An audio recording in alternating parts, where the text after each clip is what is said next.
शरणमस्तु तत्संशनन्दयानन्दमं क्षेनिनन्दिशः परमितत्पदवीन्दिपं नम्यो शीघ्रशुभा गुरुवे श्री गुपतिरुई गुपति ज्ञान सहकार तारण तरण समर्थ मुनि गुरु संसार निवास धर्म ज्योत जिनवरे अर्थ तीर्थ जो भय विनाश भव जो मुन ममल ज्ञान परलो देखो गुरु को धर्म को साक्षी को बार बार नमस्कार।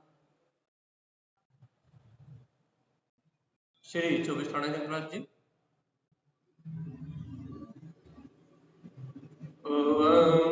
उवन्ने विन्दे विन्दे भवेन विज्ञानं विनीयं स्वयं उत्पन्नं नन्तानन्ते स्वयं च सूर्यं शुद्धं च शुद्धात्मेनं ओवनमे ओवन स्वभाव मनस्य मम्मेलं मैं मूर्ति ज्ञानंधवम् लोकालोक स्वयं सुरं च सूर्यं सुन्नं सहावं सुरम्। बोलिए श्री 24 थाना जी ग्रंथालय जी की जय।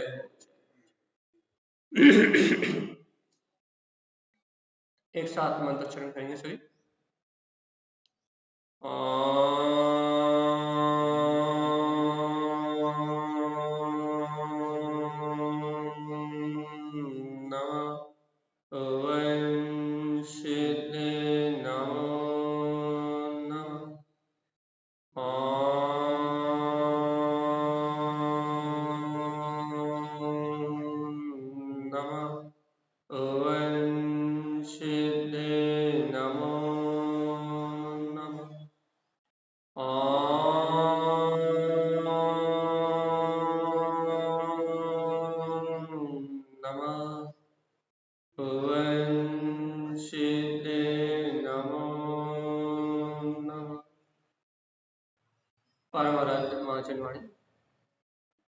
सदगुरुवर श्रीमद चिंतानंद स्वामी और सर्वघ्नेश्वर भगवान की अमृत में ज्ञान रस झरती हुई पावन देशना परम पवित्र आत्म तत्व को बरसाने वाली श्री मां चिंतवाणी, जहां अपने को आचार्य श्रीमद चिंतानंद स्वामी मोक्ष मार्ग में आचरण करने की प्रेरणा दे रहे हैं। अंतिम सूत्र है, 4-5 गाथाओं का वांचन शेष रह गया है। गाथा नंबर 3 का वांचन चल रहा है और कल अपन ने प्रसंग लिया था अनिष्ट इष्ट न हो भिक्षम। आत्मार्थी ज्ञानी भव्य जीव संसार में इष्ट अनिष्ट की मानता, पर पर्याय में इष्ट अनिष्ट की मानता नहीं करता। अर्थात राग के भाव चल रहे हैं, देश के भाव चल रहे हैं, ये सब तो संसार का क्रम है और इन राग देश की भावनाओं से मेरे आत्मा का हित अहित होने वाला है, ये नहीं मानता। मतलब वो ना राग से जुड़ता है ना द्वेष से जुड़ता। नहीं मानने का मतलब क्या होता है? अपन हमेशा सोचते हैं भैया कि नहीं मानता मतलब क्या होता है, नहीं मानता मतलब क्या होता है, नहीं मानता मतलब क्या होता है। क्या उसे राग देश के परिणाम नहीं चलते? क्या उस जीव को राग देश की भावना नहीं चलती? क्या उसके अंदर में राग देश की भावना नहीं होती? नहीं मानता का मतलब क्या?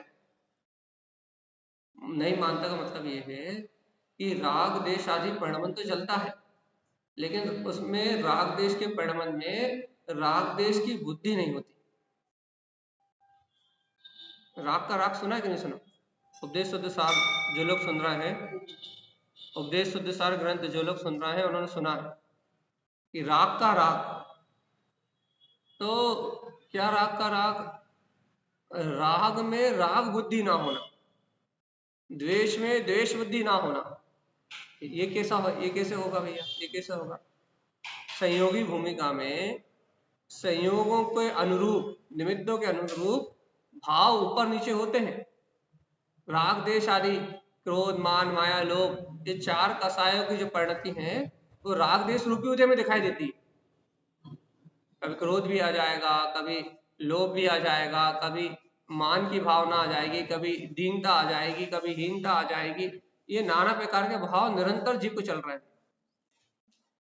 औदायिक भाव जो किस प्रकार के कहे गए हैं वे निरंतर ही जीव पे चल रहा है।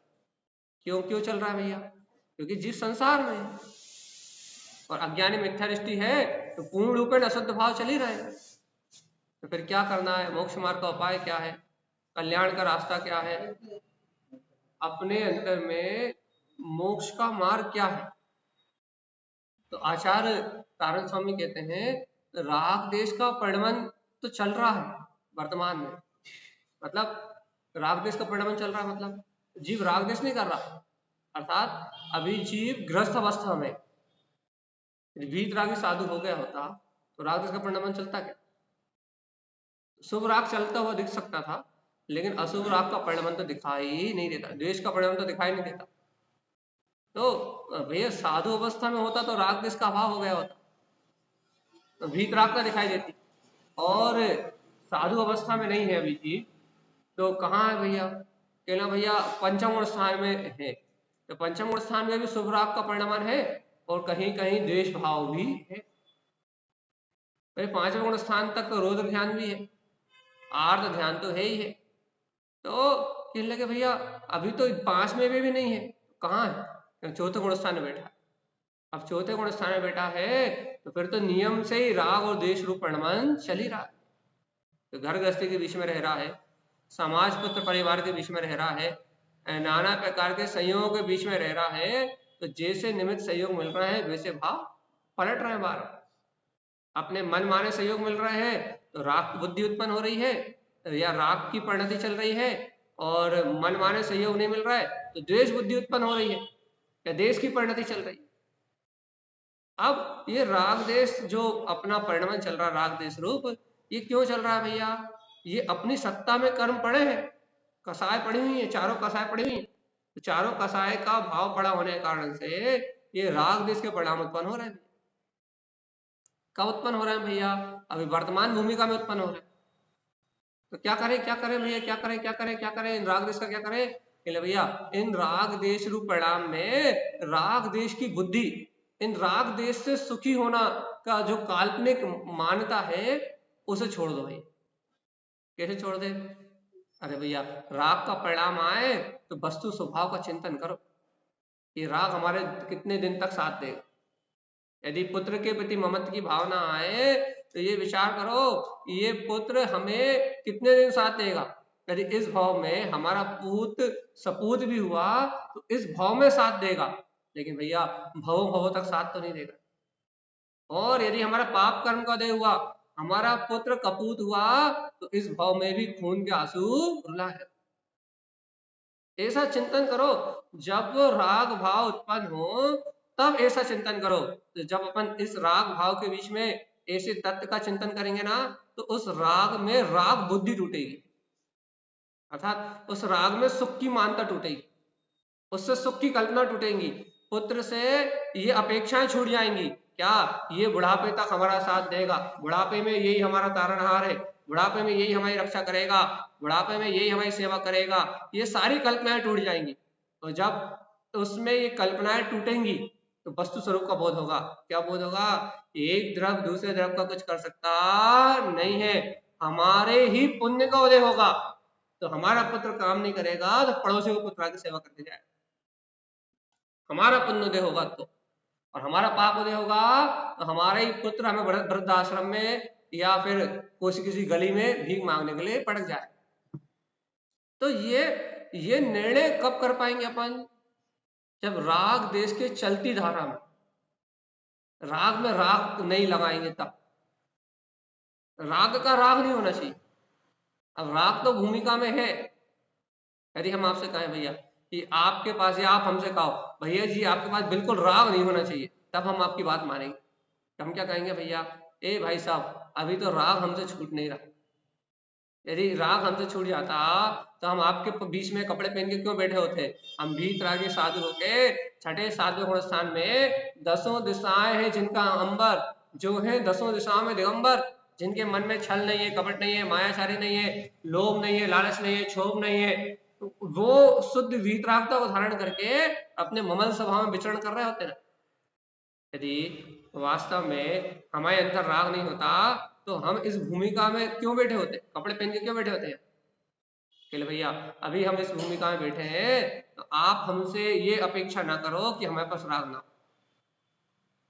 तो क्या अपेक्षा करें भैया हम आपसे, हमसे ये अपेक्षा करो कि हमारा राग अशुभ ना हो, समाज के हित के लिए हमारा राग अशुभ ना हो, और ये अपेक्षा करो कि राग में राग बुद्धि ना हो, राग में राग की जिद ना हो। ये भैया जी ने जो कह दिया वही होना चाहिए।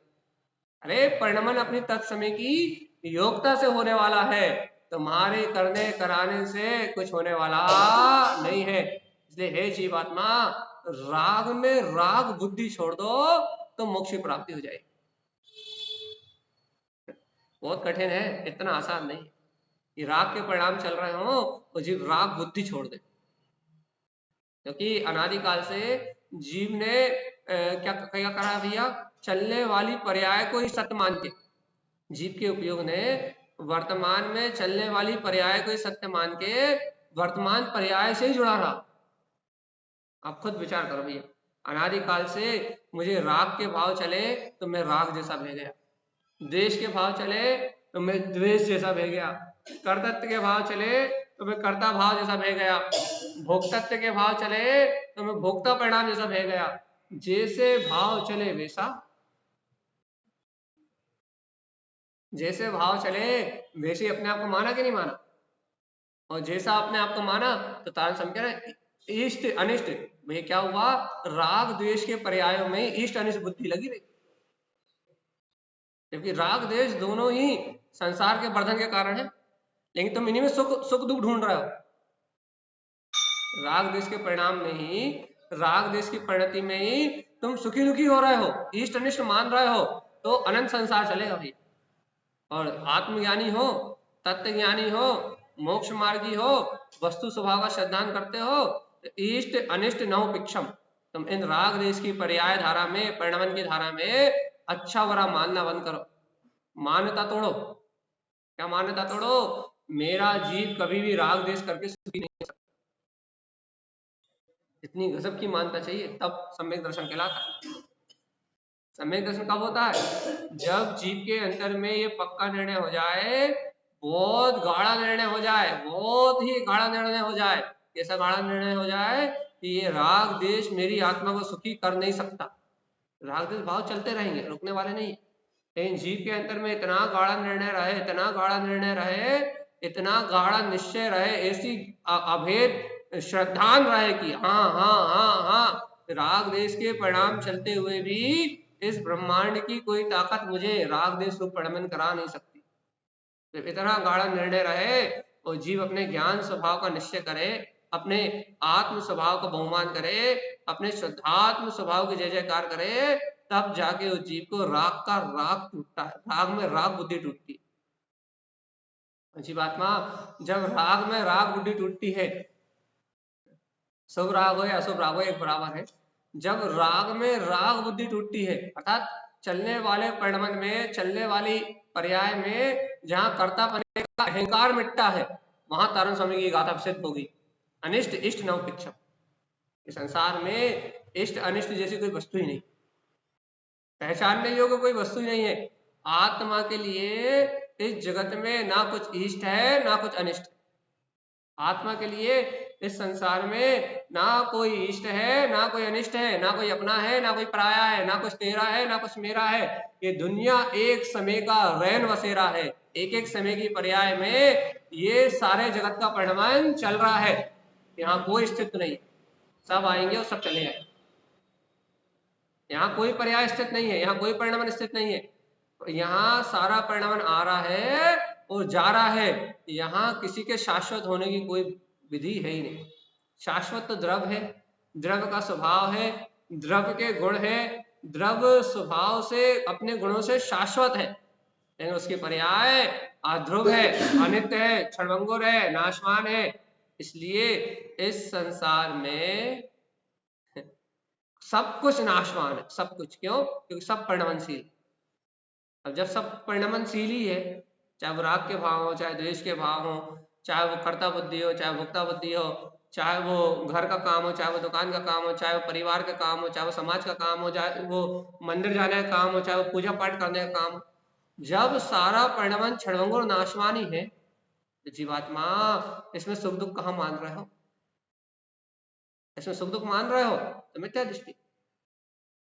और यदि ये मान रहे हो कि ये सारा परिणमनशील ही है, इसमें मेरी आत्मा का तो कोई तथ्य ही नहीं है, मेरे अर्थ स्वभाव की तो यहाँ लगार भी नहीं है, यहाँ मेरी चेतना का तो प्रादुर्भाव ही नहीं है, यहाँ तो ज्ञान है ही नहीं।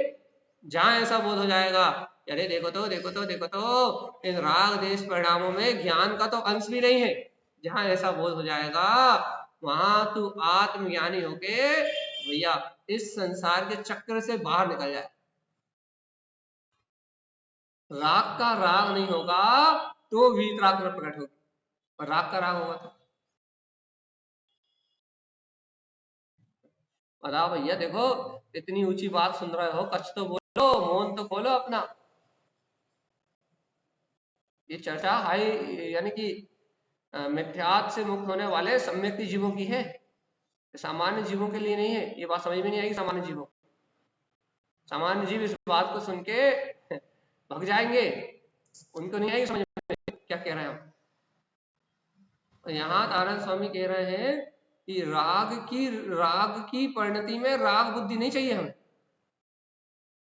कितना कठिन काम है भगवान, कितना कठिन काम है। ऐसे है ये जैसे अर्जुन से कहा जा रहा हो कि युद्ध के मैदान में युद्ध करो, लेकिन कर्ता बुद्धि नहीं। कितना कठिन है। जैसे कमल से कहा जा रहा हो कि तुम कीचड़ में खेलो, लेकिन बदबू नहीं चाहिए।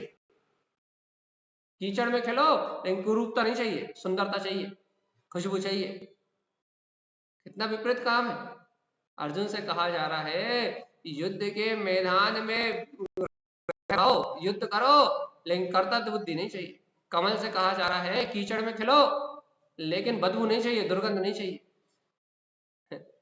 ऐसे ही इस जीव से कहा जा रहा है ये करण धाराओं के बीच में हो, शरीर सहयोग के बीच में हो, निमित्ताधीन पर्याय परिणमन चल रहा है कि ना, सब चलने दो, लेकिन याद रखना इन निमित्तों में, इन चलते हुए परिणमन में मिथ्या ज्ञान मानता नहीं चाहिए। क्या ज्ञान मानता नहीं चाहिए कि ना, ये जो कुछ भी चल रहा है ये सब अपनी तत्समय की योग्यता से चल रहा है। तू जीव आत्मा इस पर्याय में परिणमन में कुछ भी करने धरने वाला नहीं है। तू तो ध्रुव शुद्ध मुक्त ज्ञायक तत्व अविनाशी चैतन्य तत्व भगवान आत्मा है। तेरे अंतर तो आनंद के अलावा और कुछ है ही नहीं। जरा सी मिथ्या मानता नहीं चाहिए। इससे क्या होगा? इससे क्या होगा? राग देश चलते रहेंगे और तू आत्मा समता भाव में, ज्ञायक भाव में आ जाएगा, तो तारण समय की बात सिद्ध हो जाएगी। क्या सिद्ध हो जाएगी? कि इष्ट अनिष्ट न हो विक्षम, ना अच्छा मानो ना बुरा मानो, जो है सब निश्चित है, जो हो रहा है वो सब परिणमन है। जहां हो रहा है, जैसा हो रहा है, जब हो रहा है, वो अपनी योग्यता से हो रहा है। अपना काम क्या है? अपना काम तो अपने आनंद में रहना है, अपना काम तो अपने शाश्वत सुख में रहना है, अपना काम तो अपने निश्चय आनंद में रत रहना है, अपना काम तो अपने आनंद का बोध बढ़ाना है। बढ़ा के अपना काम मना लो चेतन, नहीं तो निगोच जाओगे। अपना काम मना लो चेतन, नहीं तो नरकों में पड़े रहोगे। से भिन्न राग देश की पर्यायों से भिन्न अपने ज्ञायक तत्व भगवान आत्मा को प्रसन्नता से स्वीकार कर लो कि हाँ मेरा ही ज्ञानानंद स्वभाव है। राग देश के परिणमन के बीच में मैं ज्ञायक तत्व भगवान आत्मा हूं, ऐसा अपने अनुभव से स्वीकार कर लो। और जीवात्मा यदि स्वीकारता नहीं हो पाई तो बाहर के नाच गाने में, चिल्ला चोट में, दुनियादारी के बाहरी आडंबरों में, बाहर की क्रियाओं में, बाहर के मोह राग में मर जाओगे और आत्म तत्व शुद्धात्म स्वामी भगवान आत्मा को अपनी अनुभूति का विषय नहीं बना पाओगे। और जब तक जीवात्मा अपने ज्ञायक तत्व भगवान आत्मा को, अपने ज्ञान विज्ञान में चैतन्य देव को जब तक अनुभूति का विषय नहीं बनाओगे तब तक मुक्ति श्री की प्राप्ति नहीं होगी। जागना पड़ेगा, जीतना पड़ेगा मोह के बंधनों को, राग में राग छोड़ना पड़ेगा। राग छोड़ने की बात नहीं कर रहे, राग में राग छोड़ने की बात कर रहे। इस भूमिका में राग छूट जाएगा तो साधु हो जाओगे, यदि राग नहीं छूटेगा तो घर में पड़े रहोगे, और घर में पड़े पड़े राग में राग की मान्यता नहीं चाहिए, राग से सुख दुख की कल्पना नहीं चाहिए। हाँ, राग अनिष्ट करता आत्मा का, ऐसी ऐसी स्वीकारता करके राग से भिन्न होने की भावना चाहिए। तो जीवात्मा सुनो तो, जितना राग देश आदि के परिणमन से भिन्न होने की भावना अपने अंतर में है, जितना भेद ज्ञान है, जितना तत्व निर्णय है, जितना वस्तु स्वभाव का चिंतन है, उतना ही मोक्ष का मार्ग है। बाकी तो सब बकवास है, कचरा कूड़ा, कचरा कूड़ा है ये सब। मंदिर आना, आप हमें मंदिर आ गए, सुन रहे हो, हम आपको सुना रहे हैं, आप पढ़ रहे हो, हम पढ़ा रहे हैं, तो ये सब कचरा कूड़ा है। काय कचरा कूड़ा भाई?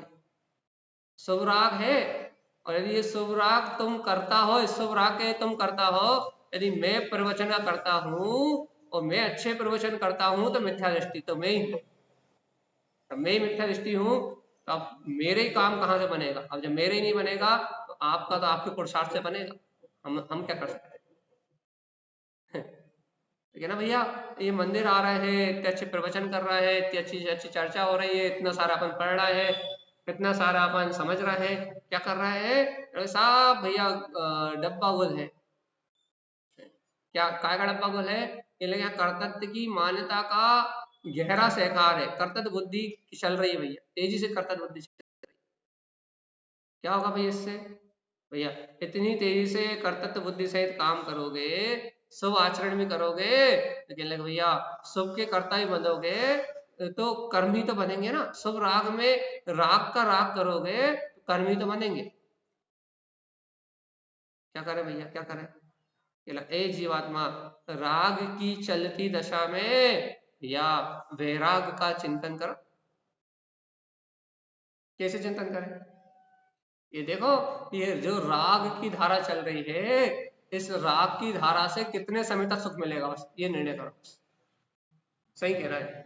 कितना ही तीव्र राग हो, कितना ही तीव्र राग हो, कितने ही तीव्र राग हो, कितने ही तीव्र राग हो, आप किसी राग में कितने ही ज्यादा मूर्छित क्यों ना हो, आप सिर्फ इतना चिंतन करो, सिर्फ इतना चिंतन करो, सिर्फ इतना चिंतन करो कि ये राग कितने दिन का सुख देगा, बस इतना चिंतन करो। इससे क्या होगा? आपके राग में जो राग बुद्धि है, राग में जो सत्यता जा रही है, वो सत्यता, राग रूप परिणमन को जो सत्यता मान के जो मिथ्यात्व का पोषण हो रहा है, वो मिथ्यात्व टूट जाएगा। और भैया ये निर्णय साथ में आ जाएगा कि देखो, राग तो अपनी योग्यता है चलने वाला परिणमन है, और मेरा ध्रुव तत्व ज्ञायक भगवान आत्मा इस संपूर्ण राग रंग की धारा से निर्लिप्त न्यारा चैतन्य में ज्ञायक प्रभु भगवान आत्मा इस राग मोह की धारा से बिल्कुल अछूता, बिल्कुल अछूता शुद्ध बुद्ध परमात्मा ज्ञान मात्र स्वभाव है। राग को आग लगा दो, राग को आग नहीं लगा पा रहे, राग के राग को आग लगा दो, तो तारा स्वामी की गाथा का एक चरण सिद्ध हो जाएगा। कैसे सिद्ध हो जाएगा? अनिष्ट इष्ट नवपिक्षम, ये सिद्ध हो जाएगा। दूसरा चरण सिद्ध करना है तो फिर कह रहा है, सुनो, राग के राग को आग लगा के ईष्ट अन्वय उपवन श्री रमणम, क्या करो? अरे देखो तो, राग का राग छोड़ के क्या करो? ईष्ट अन्वयम, अपने आत्मा जो अपना ईष्ट स्वभाव है ना, उसकी अनुमोदना करो कि मैं शुद्ध हूं, मैं बुद्ध हूं, मैं अखंड हूं, मैं अभेद हूं, मैं अविनाशी हूं, मैं ज्ञाता हूं, मैं निष्ठा हूं, मैं तीन लोक का ज्ञायक भगवान आत्मा हूं। ऐसे इष्ट अनमोय मैं शुद्ध तत्व शुद्धात्मा, ऐसा अंतर का बहुमान, ऐसा आत्मा का ज्वर, ऐसी अंतर आत्मा की शक्ति को जागृत करके इष्ट अनमोय अपने इष्ट शुद्धात्म देव की अनुमोदना करो, इष्ट गायक स्वभाव की अनुमोदना करो, इष्ट अनमोय इष्ट स्वभाव की अनुमोदना करोगे, उवन उपवन सुई रमनम, क्या होगा? इष्ट स्वभाव की अनुमोदना से क्या होगा? अपने ही वीतराग स्वभाव का अनुभव सूर्य समान प्रकाशित यह आत्मा प्रकट हो जाएगा और उसकी रमणता प्रारंभ हो जाएगी।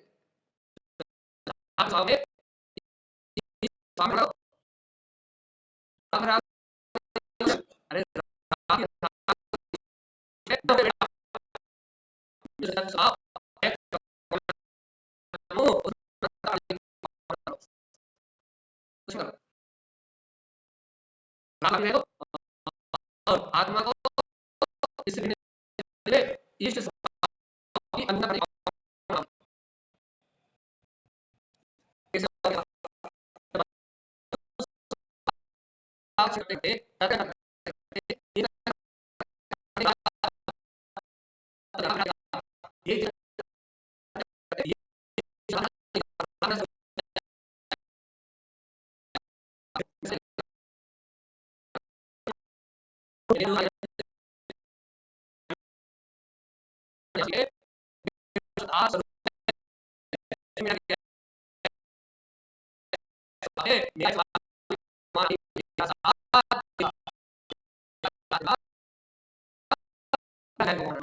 मेरा साथ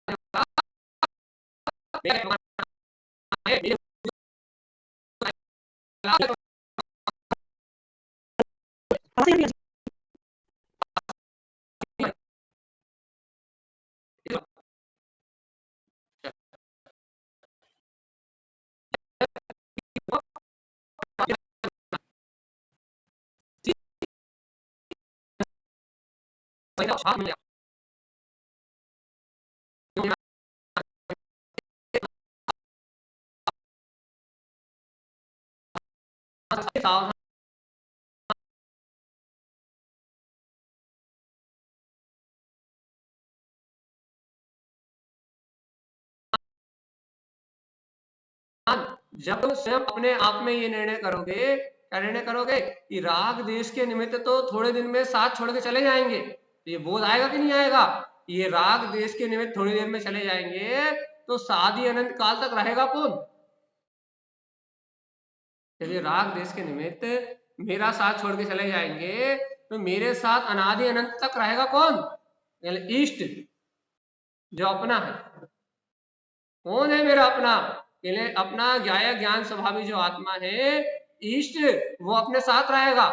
तो क्या करे? उस इष्ट शुद्धात्म देव की अनमोय अनुमोद न करो, उसका आश्रय लो। वन तो वो स्वानुभव में प्रगटाओ उसको, और देखो कि स्वयं की अंतर आत्म मस्ती में, स्वयं के परम आनंद में, स्वयं के अनंत चतुष्टय आत्मा के विलास में विलसित करने वाला ये मेरा शुद्धात्मा ही है, और इसमें रमणता करते ही सिद्धि और मुक्ति की प्राप्ति हो जाएगी। तत्काल आत्मा स्फटिक मणि के समान प्रकाशवान ये आत्मा फट पड़ेगी स्वानुभूति में।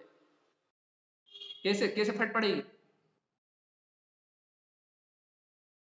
स्फटिक मणि के समान ये अंतर आत्मा, स्फटिक के समान ये अपना गायक स्वभाव फट पड़ेगा अंतर में। जैसे हमने कल भी उदाहरण दिया था ना, जैसे सूर्य उदय हो जाए, 10 बजे का सूर्य निकल रहा हो, 11 बजे का सूर्य निकल रहा हो, तो प्रकाश चारों फट जाता कि नहीं फट जाता? ऐसी कोई जगह रहती है जहां प्रकाश ना पहुंचे?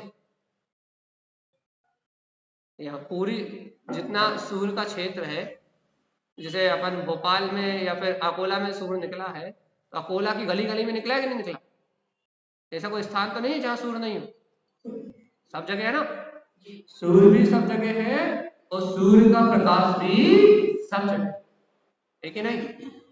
ऐसे भगवान आत्मा जिस समय जीव को अपने आत्म तत्व का अनुभव होगा, जीव ये स्वीकार करेगा, क्या स्वीकार करेगा?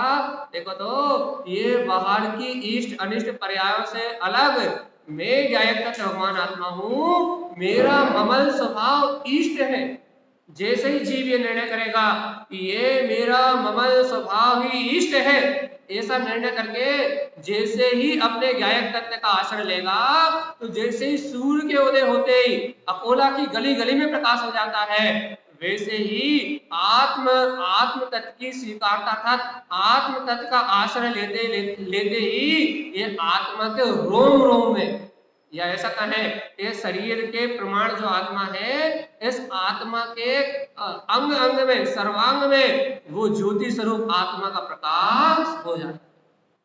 संपूर्ण आत्मा अनंत ज्ञान के प्रकाश से फट पड़ेगी, स्फटिक मणि के समान जगमगा जाएगी नहीं। उसका स्वभाव ही ऐसा, आत्मा का स्वभाव ही ऐसा है। लेकिन हमें क्यों नहीं दिखाई दे रहा? क्योंकि भगवान जी हम पर में इष्ट अनिष्ट की बुद्धि रखे हैं, तो हमें दिखाई नहीं दे रहा।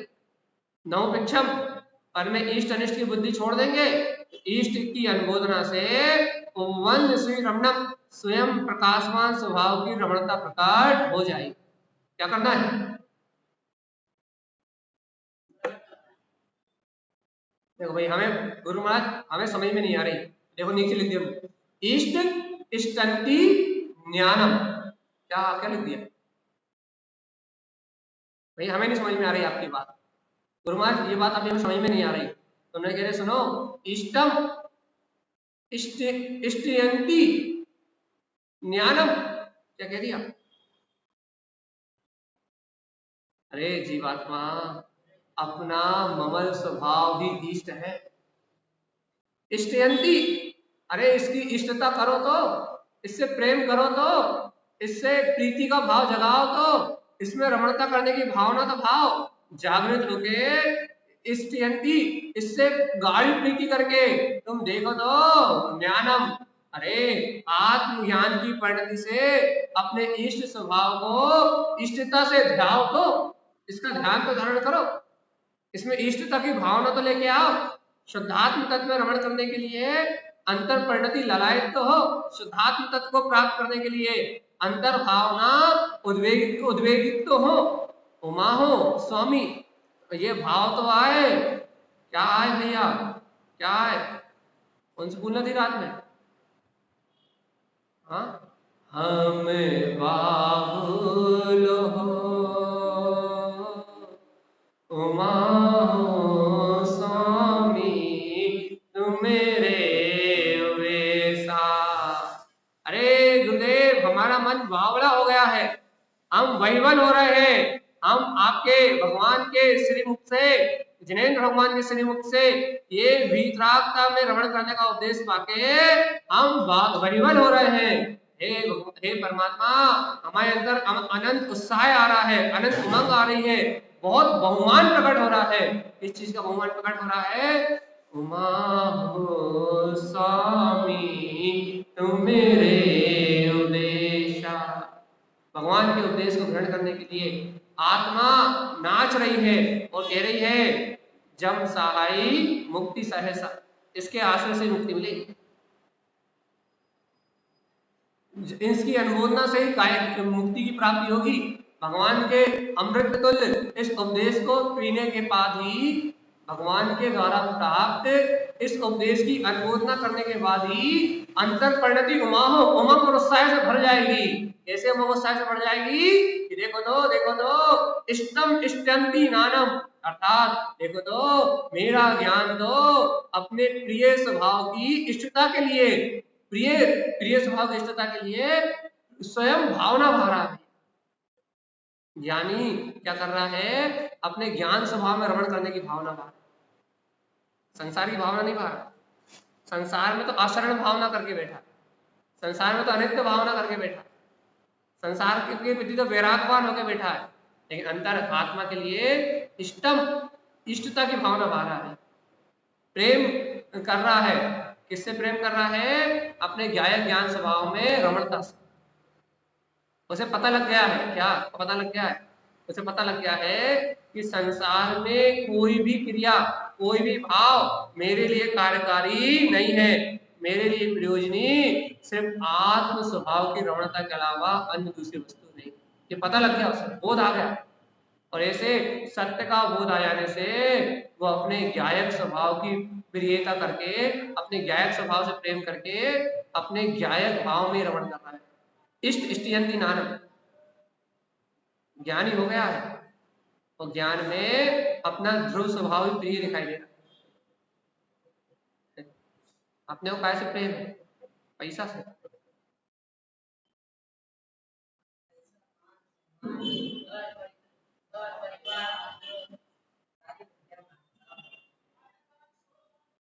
देख लो भैया, नारायण स्वामी का मार्ग अपने मार्ग से बिल्कुल उल्टा।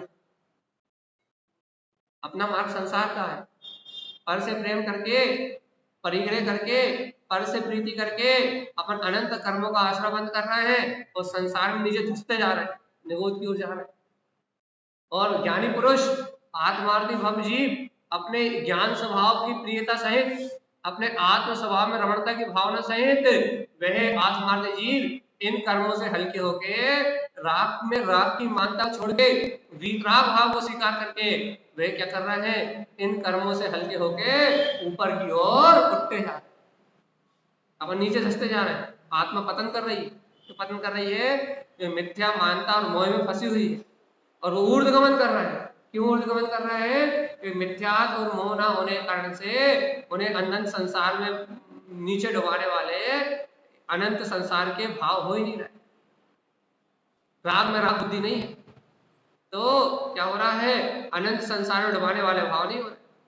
और हमें राग में राग बुद्धि हो रही है, तो राग का राग करके अनंत अनवधि कसाय को बांध रहे हैं और अनंत संसार में डूबने का मार्ग बना रहे हैं। क्या करना है? राग में राग करोगे अनंत संसार, और राग अकेला करोगे तो थोड़ा सा संसार। राग मिथ्या मानता से रहित होगा तो संसार आधा, आधे से भी आधा, बिल्कुल जरा सा चुल्लू भर पानी जैसा। इसलिए अच्छा है क्योंकि ये देव गुरु धर्म शास्त्र का राग वैराग्य की प्रेरणा देता है, इसलिए अच्छा। देव गुरु धर्म का राग को अच्छा इसलिए कह रहे हैं, शुभ राग को अच्छा इसलिए कहा जाता है कि शुभ राग की भूमिका में जीव तत्व का विचार कर पाए, इसलिए। वो तत्व का विचार नहीं कर रहा तो ये भी जहर है।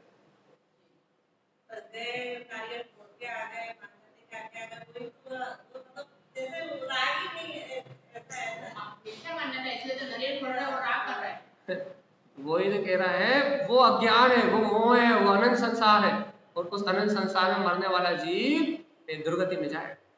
अपने भावों की पूर्ति है, अपने पुण्य फल से बराबर मानता है पुण्य क्या है, ये तो समझ क्या है। इसलिए तो कह रहा है भगवान आत्मा, वीतरागता को ग्रहण करना है तो इष्ट अनिष्ट नौ शिक्षा, अच्छा बुरा मत मानना। कहीं भी संसारी जीव कुछ भी करें, वो ना मेरा हित कर सकते हैं ना मेरा हित कर सकते हैं। कोई कितना ही मिथ्या मानता का पोषण करे, उससे मेरा कुछ बिगड़ने वाला नहीं है। दूसरों का विकल्प छोड़ो, अपने अंदर की मिथ्या मानता को नाश करो। हमारे अंदर में मिथ्या क्या है? ये बाहर में कुदेव अदेव मिथ्यादेव कुगुरुओं का साथ तो छूट गया वो तो अभी सर पटक रहा है तो पता नहीं। बाहर में मिथ्यादेव अदेव कुदेव कुगुरुओं का साथ तो छूट गया, लेकिन भगवान जी सावधान सावधान सावधान, अंतर में कर्तव्य बुद्धि का साथ छूटा कि नहीं छूटा? राग का राग टूटा कि नहीं टूटा? बाहर में तो सच्चे देव की शरण में जाते हैं, सच्चे गुरु की शरण में जाते हैं, सच्चे धर्म की शरण में रहते हैं, सच्चे शास्त्र पढ़ते हैं, सच्चे शास्त्र सुनते हैं। बाहर में तो सच्चे देव गुरु की शरण ले ली तुमने, नारायण स्वामी की बात सुन रहे हो, लेकिन अंतर में कर्ता भोक्ता बुद्धि का जो परिणमन चल रहा है, वो राग का राग टूटा कि नहीं? मिथ्या थी ये भी। पापा ने सिखा, बचपन में माँ ने सिखाया था, ये तुम्हारी माँ, मान लिया मेरी माँ, मोह करके बैठ गए, अब बोल ही नहीं आ रहा, माँ तो मर जाएगी, मेरा क्या होगा? गृहस्थ मिथ्या। बचपन में सिखाया था ये मेरा घर, लेकिन आज भी घर को रिनोवेशन करवाया जा रहा है और अपने ही मान रहे हैं, बोल ही नहीं आ रहा। अरे भगवान जी, घर अपना नहीं है, मिट्टी का है, गिर जाएगा। और मेरा जीव का क्या होगा? बचपन में सिखाया था जन्म लेते से ही, क्या खाने पीने में सुख है, ओढ़ने में सुख है, बाप परिग्रह में सुख है, आज भी वो ही मानता चली आ रही है। वही पति, वही पत्नी, वही पुत्र, वही परिवार। ये लगे जो बचपन में मानताएं ग्रहण की थी कि ये मेरा भाई है, ये मेरा मित्र है, ये मेरा बंधु है, तो वही मानता बनी हुई। काय बनी हुई भैया? ग्रहण किया हुआ मिथ्या है। कैसे ग्रहण किया भैया? इन अनादिकाल से संस्कार थे, और अनादिकाल के से संस्कार तो थे ही थे, और साथ में उन संस्कारों का पोषण करने वाले निमित्त माता पिता पुत्र परिवार और मिल गए, समाज और मिल गई, तो समाज ने मिलके उन संस्कारों को दृढ़ कर दिया। कर दिया कि नहीं कर दिया? जैसे कि आप और आप यानी कि जैसे संसारी जीव शादी करते हैं, तो समाज क्या करती है? समाज आती है और मोहर लगाती, दृढ़ करती संस्कार को।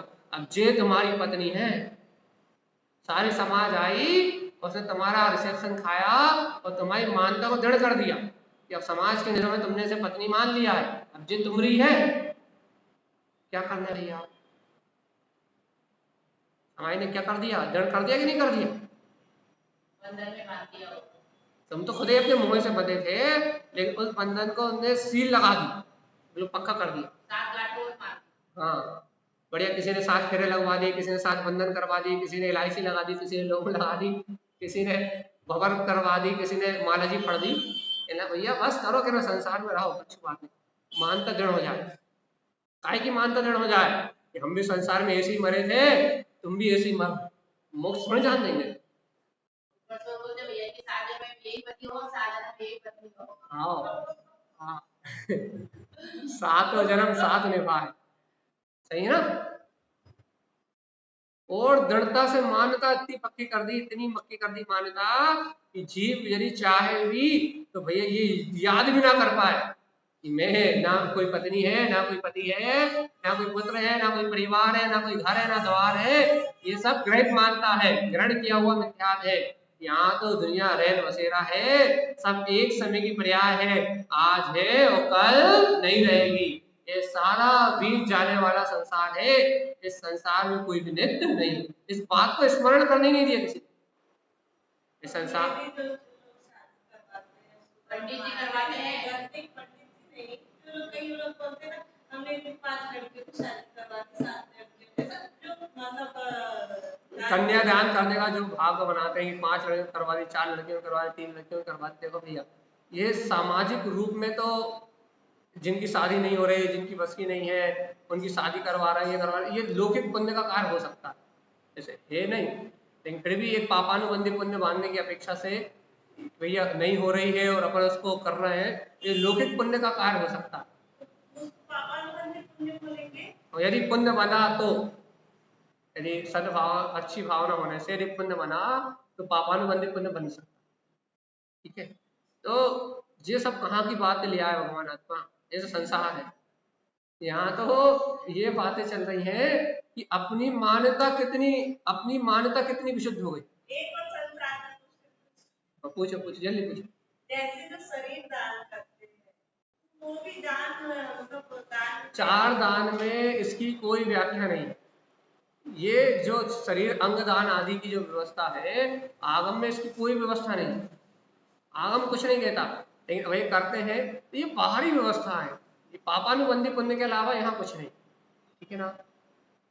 तो भैया क्या कह रहा है, क्या कहना चाह रहे हैं अपन? अरे आगम में तो कई जगह ऐसे पढ़ा है कि रक्तदान आदि मतलब अवक्ष सेवन है कि नहीं, तो इसलिए अपन इनकी बात नहीं कर रहे, क्योंकि ये सब देश काल परिस्थितियों के अनुसार होने वाला संयोग है। ये जो अपन कर रहे हैं, रक्तदान कर रहे हैं, किडनी दान कर रहे हैं, आंख दान कर रहे हैं, है ना, ये शरीर दान कर रहे हैं, मरने वाला मर गया, घर वाले पूरा शरीर दान कर दिया, अंग दान कर दिए, ये सब लौकिक वस्तुएं हैं। और इन लौकिक दान से पारमार्थिक जीवन का कोई संबंध, पारमार्थिक जीवन एक अलग है और लौकिक जीवन एक अलग। तो लौकिक जीवन समाज की व्यवस्था चलाने के लिए, दीन दुखियों की सेवा करना, गरीबों को भोजन कराना, ठंड में कंबल बांटना, ये सब समाज की व्यवस्था चलाने की बात है। और समाज की व्यवस्था चलाने रूप जो परिणमन होता है वो सामाजिक है, वो समाज के लिए है। लेकिन भगवान आत्मा, ये जो अध्यात्म है, तारण स्वामी की जो बात है, वो सामाजिक व्यवहार निभाने के नहीं है। तारण स्वामी का जो जीवन है, तारण स्वामी का जो उपदेश है, वो पारमार्थिक है, वो आत्मा से परमात्मा बनने की बात। और अपन लौकिक व्यवहार को परमार्थ से नहीं जोड़ सकते। यदि आप सोचो कि परमार्थ से बाहर की क्रियाएं जोड़ दी जाए तो नहीं जोड़ सकती कभी, क्योंकि व्यवहार, सामाजिक व्यवहार राग देश की पूर्ति से चलता है, एक दूसरे पे आधारित होकर चलता है। सामाजिक जो व्यवहार है, अपन पढ़ते कि नहीं पढ़ते कि एक दूसरे जीवों का एक दूसरे पे परस्पर उपकार है। तो जो सामाजिक व्यवहार है वो एक दूसरे के संयोग से चलता है। मुझे किसी चीज की आवश्यकता है तो आपने दे दी, और आपको किसी चीज की आवश्यकता है मैंने दे दी। तो ये जो सामाजिक जीवन है वो परस्पर एक दूसरे के उपकार से चलता है। चलता है कि नहीं चलता? हाँ, परस्पर ग्रह जीवना, कि ये संसार का जो व्यवहार है जीवों का एक दूसरे के उपकार पे चलता है। लेकिन भगवान जी, जो आध्यात्मिक जीवन है ना, ये स्वतंत्रता का उद्घोष है। जो पारमार्थिक जीवन है ना, ये स्वतंत्रता का उद्घोष है। हाँ, ये एको हम द्वितीय नास्ति का मार्ग, मतलब कि मैं ही एक पूर्ण हूँ, मैं ही भगवान। प्रशांत स्वामी ने कहा ना कि तू स्वयं भगवान है। ये अकेले होने का मार्ग है, एकाकी होने का मार्ग, ये संसार की माया से छूटने का मार्ग है, ये मिथ्या मान्यताओं को विध्वंस करने का मार्ग है। ये मार्ग ऐसा है कि जहाँ संसार में किसी से कुछ लेना देना है ही नहीं, एक अनंत चतुष्टय का धारी, मैं स्वयं शुद्ध बुद्ध भगवान आत्मा। ये मार्ग ऐसा है। क्या करना है? कौन सा मार्ग चुनना है? देखो भैया, यदि संसार मार्ग चुनना है, संसार के मोह रूप, संसार के अज्ञान मानता रूप यदि संसार का मार्ग चुनना है, तो भैया संसार में संसारी जीव एक दूसरे से सुख की मानता करके बैठे हुए हैं। और यदि परमार्थ का मार्ग चुनना है तो आचार्य देव कहते हैं संसार में रंच मात्र सुख नहीं, और संसार में सुख मानना ही मिथ्या। देखो बिल्कुल उल्टा है कि नहीं? संसार में संसारी जीव स्वयं सुखी होने के लिए एक दूसरे पे आधारित है। अच्छा बताओ, एक आध व्यक्ति ऐसा है कि जिसे दूसरे का आश्रय नहीं लेना पड़ता? उदाहरण देते हैं, जैसे कि आप मान लो आपके पास 100 एकड़ जमीन हो, आप उसमें गेहूं, बाजरा, चना सब बोलो, लेकिन फिर भी ऐसा हो सकता है कि सारी खेती उसमें हो जाए, आपको फल के लिए किसी दूसरे के पास ना जाना पड़े, आपको टमाटर के लिए दूसरे के पास ना जाना पड़े, आपको लौकी के लिए दूसरे के पास ना जाना पड़े, आपको गिल के लिए दूसरे के पास ना जाना पड़े। आप 25 सब्जी गोभी दो, या भाई 50 प्रकार के आइटम गोभी दो, 51 के लिए दूसरे के पास तो जाना ही पड़ता। तो समाज में जो व्यवहार चलता है, सुखी होने की समाज की जो परंपरा है, वो एक दूसरे पर डिपेंडेंट है। यहाँ सुख का आधार एक दूसरे व्यक्ति का निमित्त है भैया, चाहे माता के रूप में हो, चाहे पिता के रूप में हो, चाहे भाई के रूप में हो, चाहे बहन के रूप में हो, चाहे समाज के रूप में हो। यहाँ सुख का आधार पर पर्याय है। संसार में सुखी होना है तो आपको अन्य निमित्तों का, अन्य द्रव्यों का आश्रय चाहिए, पर का आश्रय चाहिए। लेकिन मोक्ष मार्ग में सुख का आधार पर नहीं है। मोक्ष मार्ग में सुख का आधार पर नहीं है, मोक्ष मार्ग में सुख का आधार पर पर्याय नहीं है। मोक्ष मार्ग में सुख का आधार एकमात्र अपना गायब तत्व भगवान आत्मा ही है। भगवान जी जो इन सब बाहरी अवस्थाओं से भिन्न होके अपने अंतर आत्मा का अनुभव करता है, वही सुखी हो पाता, बाकी कोई सुखी नहीं हो पाता।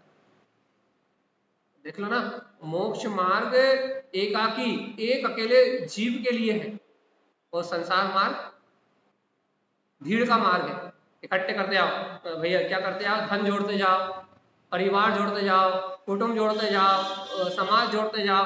संसार मार्ग भीड़ का मार्ग है, भीड़ बढ़ाते जाओ। पहले अकेले थे, शादी कर लो, शादी करके करो, बच्चे कर लो, बच्चे क्या करो, बच्चों की शादी करो, तो कुटुंब बढ़ जाए, कबीला बन जाए, परिवार बन जाए, समाज बन जाए, देश बन जाए, है ना। तो जो संसार का मार्ग है वो निरंतर संसार वृद्धि करने का मार्ग, एक से दूसरे जुड़ता जाए, एक से दूसरा जुड़ता जाए, और संसार धीरे धीरे बढ़ता जाए। तो संसार मार्ग भीड़ वाला मार्ग है, जोड़ते जाओ, घर बनाते जाओ, मकान बनाते जाओ, दुकान बनाते जाओ, पुत्र परिवार का पालन करते जाओ, गाड़ी खरीद लो, बंगला खरीद लो, सोना खरीद लो, चांदी खरीद लो, हीरे खरीद लो, मोती खरीद लो, और पाप परिग्रह करते करते करते करते करते जितना चाहे उतना संसार बढ़ा लो। तो क्या करो, अनंत संसार में जन्म मरण करते रहो। मनुष्य भाव तो 50-60 साल के लिए मिला, इसके बाद अनंत संसार में जन्म मरण करते रहो और यही दुखी होते रहो। ये कौन सा मार्ग है? संसार। तो मोक्ष मार्ग क्या है? इससे बिल्कुल उल्टा। क्या क्या उल्टा? जीवात्मा, जो पुत्र है, जो परिवार है, जो धन है, जो दौलत है, वो तेरे कमाने से नहीं आई, तो फिर ये तेरे पूर्व पुण्य के उदय से प्राप्त हुई है। ऐसा निर्णय कर कि पुण्य उदय से ये बाहर की वस्तुएं प्राप्त हुई है और मैं आत्मा इस पुण्य पाप के परिणमन से परे एकाकी ज्ञायक तत्व भगवान आत्मा हूँ। अपने आत्मा की सुरत रख और बाहर के इन विषय में अपने आप को सुखी दुखी मत। तो ये मार्ग है मोक्ष का। कौन सा वाला अच्छा लगता है? कौन सा वाला अच्छा लगता है? अकेले रह के देखो, पता लग जाए। एकाकी होना, भीड़ में एकाकी होना। ये पूरी दुनिया मेरे आसपास घूम रही है, पुत्र परिवार मेरे आसपास है, लेकिन मुझे अपनी अंतरात्मा का बोध है। क्या बोध है? कि ये सारी दुनिया मेरे इर्द गिर्द होते हुए भी इनमें कोई भी मेरा नहीं है, सब साथ छोड़ के जाने वाले। ये ज्यादा देर नहीं, थोड़ी देर तो एक रह सकते हैं ना, थोड़ी देर भी एकांत में रह सकते हैं। और भीड़ में रह के अकेले रहने की बात चल रही है कि घर के बीच में हो, पुत्र के बीच में हो, परिवार के बीच में हो, लेकिन ये बोध बना हुआ है कि ये सारे संयोग ज्यादा देर साथ देने वाले नहीं है। या तो हमारी आयु का अंत आने वाला है, या जो हमारे संयोगी है उनकी आयु का अंत आने वाला है। कोई ना कोई तो छोड़ के जाने वाला। पाप को दे आएगा तो धन संपत्ति भी ला जाएगी। तो ये संयोग तो नियम से छोड़ के जाने वाले हैं। इसलिए जीवात्मा इस भीड़ में रहते हुए ही आज ही निर्णय कर लो, पक्का निश्चय कर लो कि ये संयोग छोड़ के जाने वाले हैं, ये छोड़ के जाएं, इसके पहले तुम इनकी मान्यता छोड़ दो कि ये मेरे हैं। तो अभी अकेले हो जाओ, अभी एकाकी हो जाओ। एकाकी हो जाओ, कैसे एकाकी हो जाओ? कि मेरे अंदर तो मेरा ज्ञायक स्वरूप भगवान आत्मा है और ये सारा परिणमन संसारिक है, संसारी जीवों का। अपन तो ज्ञानी है, अपन ने जैन धर्म में जन्म लिया है, अपने को तो तारण स्वामी की शरण मिली है, अपने को तो तारण स्वामी का उपदेश मिला है कि तू स्वयं भगवान है।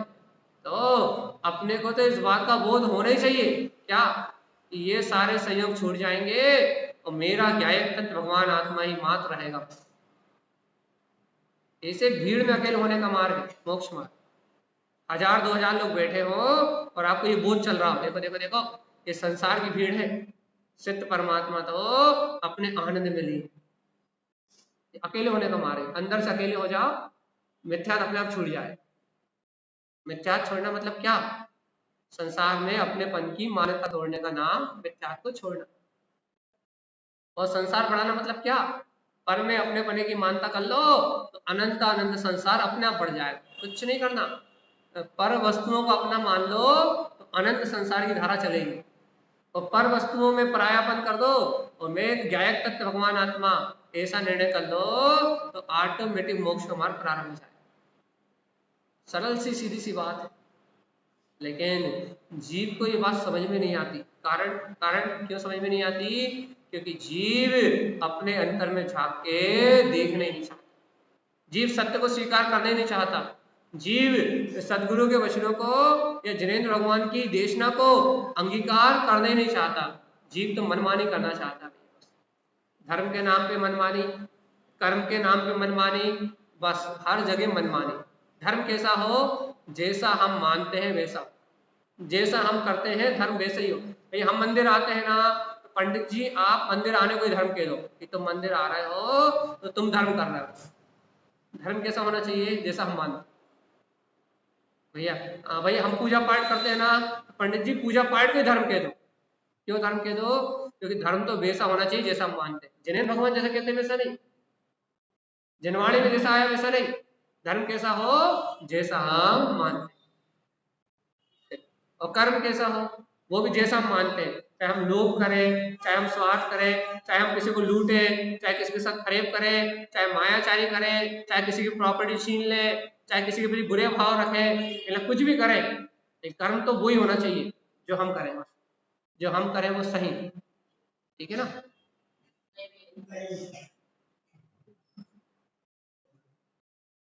जो हम करें वो राइट और जो दूसरा करे वो